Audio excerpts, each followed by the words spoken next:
In particular, though, good evening to the mums and dads out there, because with the further increase in interest rates, there will be even greater demand on the mum and dad bank. There is nothing in this interest rate decision, or indeed in federal government policy, that makes life any easier for the young ones. In many ways, the Reserve Bank, now piling on the cost of living pressure, have, as I've stated before, created the problem for mums and dads as they see their sons and daughters burdened with cost of living pressures, including potential repayments. It was in November 2021 that the same Reserve Bank and the Governor, Philip Lowe, said, and I quote, "It is still plausible that the first increase in the cash rate will not be before 2024, unquote. Young people in particular saw this as an invitation to get into the housing market.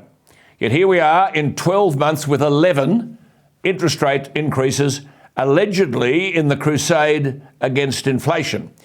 But it's only 4 weeks ago when the same Reserve Bank ended the run of 10 increases in 10 meetings, saying it wanted, quote, additional time to assess the impact of the increase in interest rates to date, unquote. Additional time. Surely 1 month is not enough time to determine the effect of all those 10 previous interest rate increases.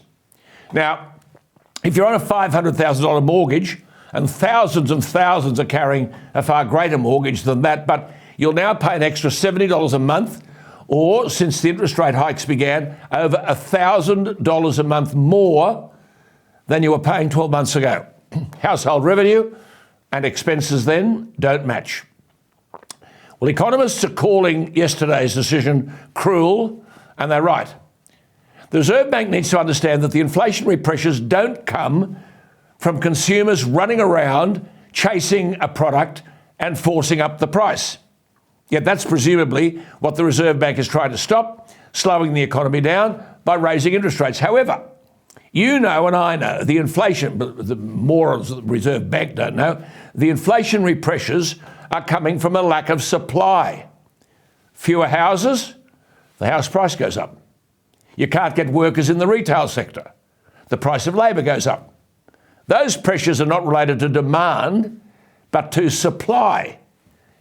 One can't help coming to the conclusion that the Reserve Bank has its nose out of joint over the Albanese government's review brought down last month for an overhaul of the bank's board and the way it operates.